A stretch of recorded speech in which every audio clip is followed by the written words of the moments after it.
салом довталабони азиз, мавзӯи навбатии мо ҳаст аз фанни биология. мавзӯи мо аст мева ва тухм. дар мавзӯи гузашта мо таъкид карда будем ки растаниҳо барои он ки афзоиши ҷинсӣ кунанд дар гул бояд мева ва тухм ҳосил намоянд. ҷараёни ҳосилшавии мева ва тухмро дар гул мо дар мавзӯи гузашта шарҳ дода будем, яъне дар бораи болошавии дучанда дар растаниҳои гулдор маълумот дода будем ва имрӯз бошад маҳсули онро гап мезанем, яъне дар натиҷаи афзоиши ҷинсӣ дар растаниҳои гулдор дар гули онҳо ҳосил мешавад мева ва тухм. ва мавзӯи имрӯзаи мо ҳам ҳаст мева ва тухм. Якум гап мезанем дар бораи мева. Хуб, мева ин узви вегетативӣ нест, узви генеративии растанӣ аст. Барои он ки узви сабзишкунанда нест, узви афзоишкунанда аст. Узве ки дар афзоиш иштирок мекунад дар растаниҳо ва вазифаи аввалиндараҷаи мева ин муҳофизати тухм ва иштирок дар паҳншавии он. Чизе ки мебинем дар ин расм мева оварда шудааст, дар дохили мева ҳастад тухм, яъне тухм аст ва ҳамин тухма бояд ҳамин мева муҳофизат кунад ва иштирок дар паҳншавиш иштирок кунад. Хуб, мева аслан аз се қисмат иборат аст. Чанд қисмат? Се қисмат. Якум қисмати мева ин думчаи мева. Ин ҳамон думчаи гул аст. Барое ки баъд аз раванди гардошавӣ бордошавӣ гул табдил меёбад ба мева. Хуб, аз ғураки тухмдон ҳосил мешавад чи? Мева. Ҳамин думчаи гул, думчаи мева аст.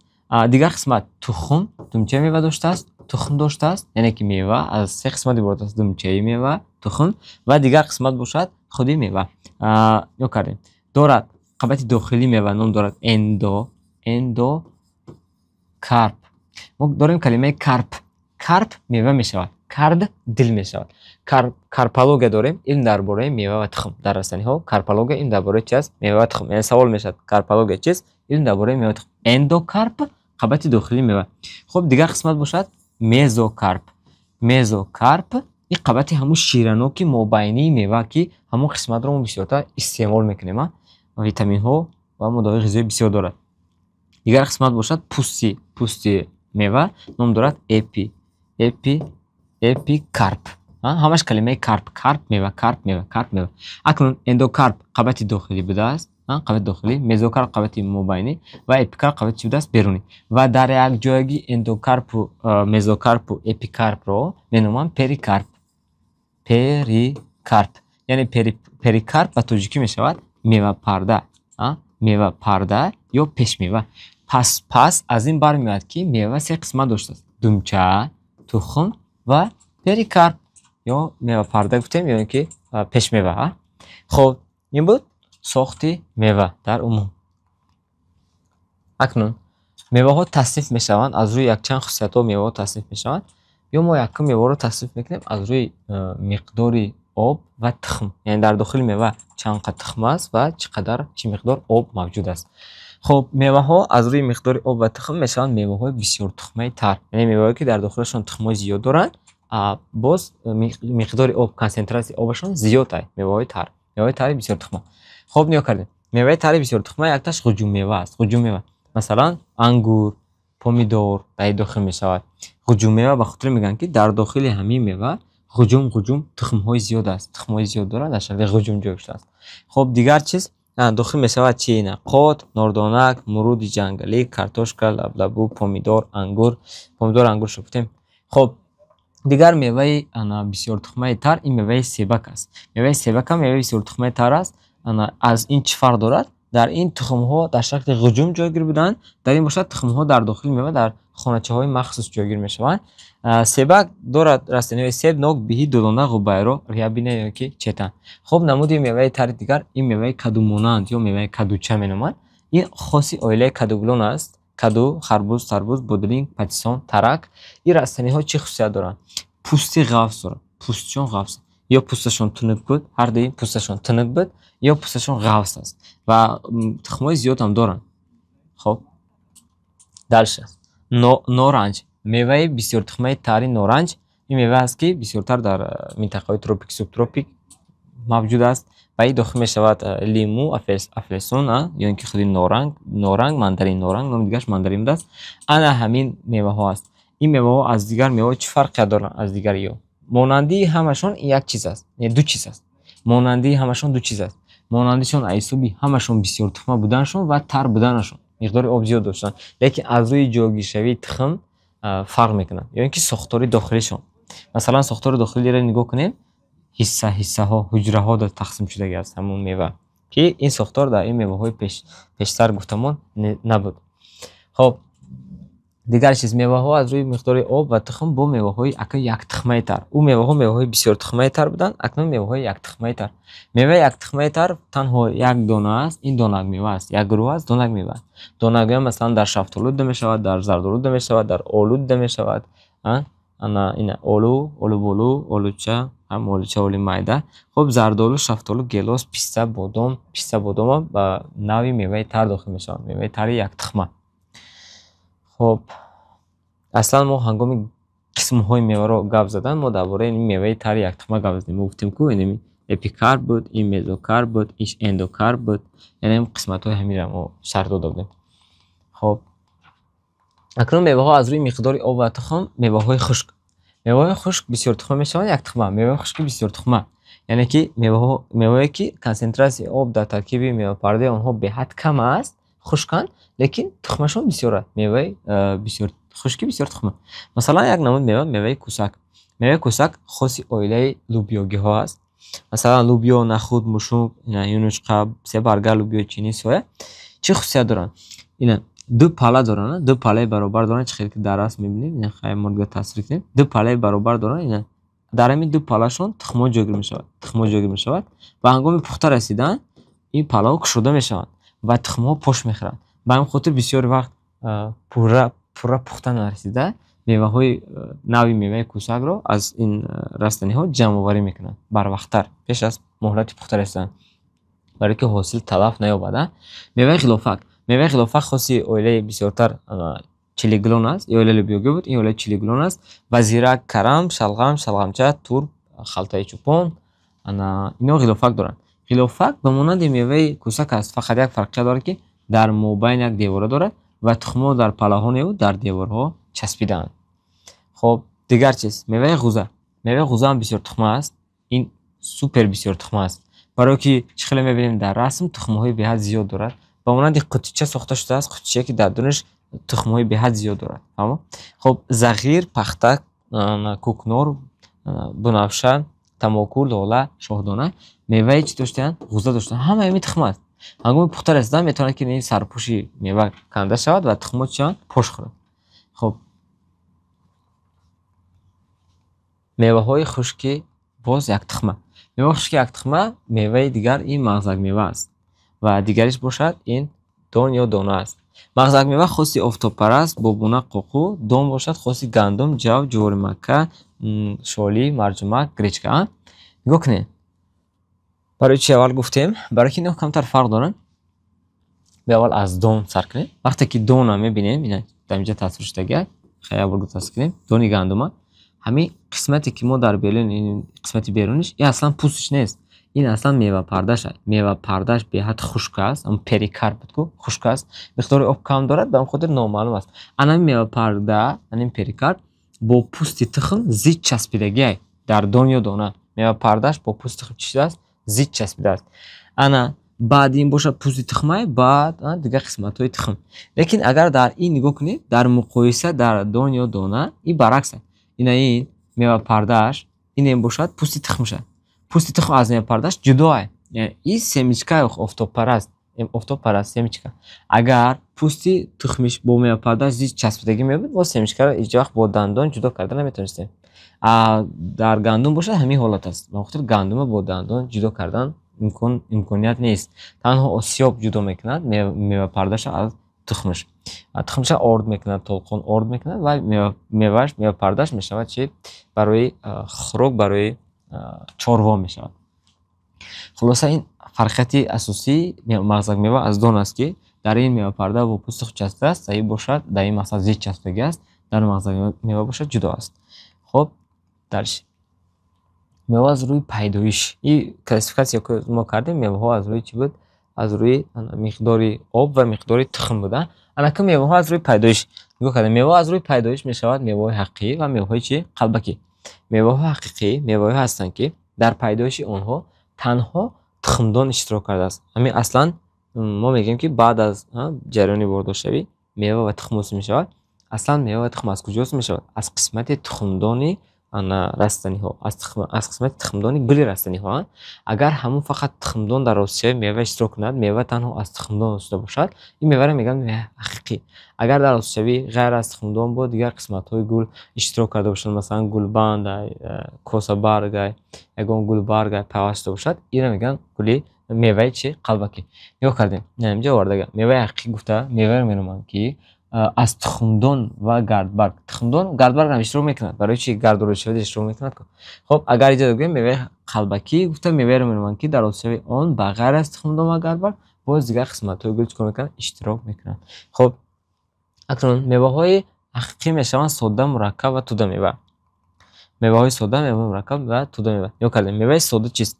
میوه ساده میوه است که اگر در گل یک تخمدان باشد، از یک تخمدان شود میوه چی میوه ساده. اگر در گل یک چند تخمدان باشد، یک میوه شود میوه مرکب مینامد. اگر که توده میوه توده گل باشد، از توده گل توده میوه می شود. این آلوچه، نخود، جارمغز، گندم، آفتابپرست، کرم اینا میوه چی بودن؟ ساده بودن یا خیلی بودن. در داخل گل یک تخمدان، امی یک تخمدان یک میوه میشه. این میوه ساده. میوه مرکب مالینه، شاطو زمینی، مرمینجان، میوه مرکب نکنید چه بوده و یا اینجا داخلی بوده یک چند تا تخمدان بوده، اینا یک چند تا تخمدان بوده، اینا یک چند تخمدان بوده. انا همین یک چند تخمدان تبدیل میفته به یک میوه، یک چند میوه یک جور شده و لیکن همش یک میوه میشه، یا لکه میوه مرکب میشه. توده میوه باشد خیلی یک توده گل داریم، همین توده گل به هم دیگر میچسبد و یک توده میوه رو حاصل میکنه. از توده گل حاصل میشه چی؟ توده میوه. خب توده میوه داشتن توت، اناناس، انجیر. این ساده، مرکب، توده میوه اینا نمودهای میوه چی بودن؟ حقیقی. میوه حقیقی. میوه حقیقی گفته بازم میگم میوه میگن که از تخمدان و گردبرگ گذاشته است. از اینجا فقط تخمدان و گردبرگ اشتراک کرد، یگان عضو دیگه ما نگفتیم. خب اکنون میوه قلبکی گفته میوه رو میگن که گفتیم از حاصل شوی آن غیر از تخمدان و گردبرگ با دیگر قسمت‌ها اشتراک کرده است. یعنی مثلا صدبرگ، سیب، بیهی، انار، تربوز، خربوز، بادرنگ. خب مثال لباتش مثال بریم، مثلا بادرنگ مثال بریم. وقتی که اینمی اگر تخمدانی که در گلی بادرنگ باشد، از این اندر اگر حاصل شود چی؟ حاصل شود میوه بادرنگ، قسمتی آخری همون قسمتی که در گل پیوست میشود، همین دمچه و گلبندی گل در حاصل شوی همین خودی میوه اشتراک کردگان، پیوست کردگان در برای حاصل میوه اشتراک کردگان. به همین خاطر اینو میگن چه میوه چه میوه قلبکی. میوه قلبکی. این بود در موضوع درباره میوه ها. اکنون میگذاریم به تخم. ما گفتیم که یکی از قسم های میوه این هست چه؟ تخم. وظیفه میوه باشد اشتراک در محافظت تخم و پهنشوی تخم. اکنون میگذاریم به تخم. نگاه کردیم از روی ساخت تخم رستنی ها به دو گروه جدا میشوند، رستنی های یک پاله و رستنی های دو پاله. اصلا دو صنف است، دو صنفی رستنی های گلدار. خب تخم رستنی های یک پاله رو ببینیم که صنف رستنی های یک پاله تخمشون چه خیلی ساخت دارد و رستنی های دو پاله را کنی ببینیم رستنی دو پاله تخمشون چه خیلی ساختار دارد. خب از روی ساختار تخم رستنی های یک پاله از پوست، جنین و اندوسپرم سه قسمت عبارت است. رستنی های دو پاله باشد از دو قسمت عبارت است، پوست و جنین. خیر جنین در نوبت خود مغزچه، پایچه، ریشه‌چه و یک تخم پاله دارد. در رستنی یک پاله، در رستنی دو پاله باشد جنین در نوبت خود مغزچه، پایچه، ریشه‌چه دو تخم پاله دارد. حاضر فرقیت ساختار رستنی های یک پاله را تخمشان از رستنی دو پاله یک بار دیگه گفتم میگذاریم. تخم رستنی یک پاله پوست، جنین، اندوسپرم دارد. پوست تخم رستنی دو پاله باشد پوست و جنین دارد، یعنی اندوسپرم ندارد. اندوسپرم ندارد. بعد سوال میشه که آیا در رستنی دو پاله بروشهای دوچنده به عمل نمیاد؟ ما گفته بودیم که اندوسپرم از حجره کانال مرکزی بعدی بروشهای دوچنده حاصل میشه. نه به عمل میاد برداشتوی، فقط اندوسپرم چی میشود؟ ریدوکس میشود. وظیفه اندوسپرم بعد اجرا میکنه دو تخم پاله ماده غذایی ذخیروی در تخم پاله ذخیره میشه. باز در اصل با گام میزنیم زش یکم فرق در حساب اینا سه قسمت دارن، اینا دو قسمت دارن. دو فرقیت از حساب قسمتو جنینشون. جنین رستنی یک پاله مغزچه، پایچه، ریشه‌چه یک تخم پاله دارن. جنین رستنی های دو پاله باشد مغزچه، پایچه، ریشه‌چه دو تخم پاله دارن. این فرقیت از روی ساختار جنین، یعنی نام صنفان هم از روی همین صنف رستنی یک پاله به خاطر می‌نمایند که جنینشون یک تخم پاله دارد. صنف رستنی دو پاله به خاطر می‌نمایند که جنینشون دو تخم پاله دارد. همین چیزایی که ما گفتیم اینا در رسم. خب ساخت تخم رستنی های یک پاله و ساخت تخم رستنی های چی؟ دو پاله. دقت کنید. این تخم رستنی چی است؟ یک پاله است. در مثال مثلا بگیم گندم در اینجا وارد شده است. این پوستی تخم. پوستی تخم. و این قسمت باشد اندوسپرم. اندوسپرم شما مواد پیش بود CN تریپلوید بودم. اندوسپرم این مواد ذخیروی غذایی است. پوست تخم و اندوسپرم رفت. پوست تخم وظیفه‌اش چی است؟ پوست تخم وظیفه‌اش محافظت. پوست هم وقت وظیفه‌اش محافظت میشه. اندوسپرم شد وظیفه‌اش ذخیره ماده‌های غذایی. در این ماده‌های غذایی است برای جنین. خب دیگر قسمت باشد جنین است. جنین از 4 قسمت عبارت است. نگاه کردیم. این ریشه‌چه، پایه‌چه، مغزچه و یک تخم پاله. یعنی همش درجه‌گی میشود چی؟ همین درجه‌گی میشود جنین. این جنین رسمی یک پاله داشته ریشه‌چه، پایه‌چه، مغزچه، یک تخم پاله. اکنون ما گفتیم وظیفه پوست محافظت، وظیفه اندوسپرم ذخیره ماده غذایی. کنی ببینیم وظیفه این قسمت‌ها جنین چه؟ هنگام سبزش تخم از ریشه‌چه حاصل میشود ریشه اساسی. از ریشه‌چه ریشه اساسی میشه. از پایه‌چه باشد پایه حاصل میشود. از مغزچه باشد برگ و نودها حاصل میشود. لیکن وظیفه یک تخم پاله چی است؟ وقتی که ماده غذایی از اندوسپرم میخواد به قسمت‌های جنین گذرد، در بین این یک تخم پاله است دست کن. یعنی وظیفه تخم پاله ماده غذایی رو از اندوسپرم گذراندن به کجا؟ به قسمت‌های جنین. خب انا که میگذاریم به ساخت تخم رسمی دو پاله. رسمی دو پاله هم چخیری که بیا داشتن پوست، یا هم دارن پوست. اینه پوست. وظیفه پوست چی است؟ محافظت است، این قبول. و دیگر قسمتی که دارن جنین است. جنینشون چی دارد؟ ریشه‌چه دارد، پایه‌چه دارد، مغزچه دارد. این ریشه، پایه‌چه، مغزچه همین بوریش هر دوش یک چیز است. و این باشد دو تخم پاله. ببینید یک تخم پاله نه و چند تخم پاله دارد؟ دو تخم پاله دارد. وظیفه پوست محافظت باشد. وظیفه ریشه‌چه از کردن ریشه اساسی باشد. وظیفه پایه‌چه از کردن پایه، وظیفه مغزچه باز کردن نوده و برگ‌ها. لیکن وظیفه دو تخم پاله این وظیفه اندوسپرم رو اجرا میکنه. وظیفه اندوسپرم چی بود؟ ذخیره ماده غذایی. یعنی در تخم پاله‌شون چی؟ ماده غذایی ذخیره شده میتونه برسه. به همین خاطر تخم پاله‌شون کلانتر است و وسیع پهن شده است و اندوسپرم چی ندارن. وظیفه اندوسپرم رو دو تخم پاله اجرا میکنه. باز بعضی رستنی هست که در دو پالگی مثلا در رستنی ترک‌کوهک و جغجغ ماده ذخیره نه در دو تخم پاله، نه هم در دو تخم پاله و هم در ریشه‌چه و پایه‌چه جنین ذخیره میشود. خب در یک جایگی یا میشوند چی؟ جنین. همین قسمت‌ها در جایگی میشوند جنین. ما الان همون سخمی که پیشتر گفتیم نه در رسم دیدیم. این پوست اندوسپرم جنین دارد، این پوست و جنین دارد. جنین ای ریشه‌چه، پایه‌چه، مغزچه یک تخم پاله، جنین یا باشد ریشه‌چه، پایه‌چه، مغزچه دو تخم پاله است. اکنون ترکیب تخم چی دارد؟ ترکیب شیمیایی تخم از دو گروه ماده‌های عبارت است. این ماده‌های ارگانیکی و ماده‌های غیر ارگانیکی. ماده ارگانیکی تخم سفیده، چرب، کربوهیدرات میشود که از روی این ماده‌ها با تخم‌ها به گروه‌ها تقسیم میشوند و ماده‌های غیر ارگانیکی باشد آب و نمک‌ها میشوند. خب بعد یک چند مفهومی که در همین ترکیب تخم باش بدونید. کلیستر این کرخمل یا آخری ترکیب گندم است. کلی کوینه باشد این سفیده ترکیب گندم است.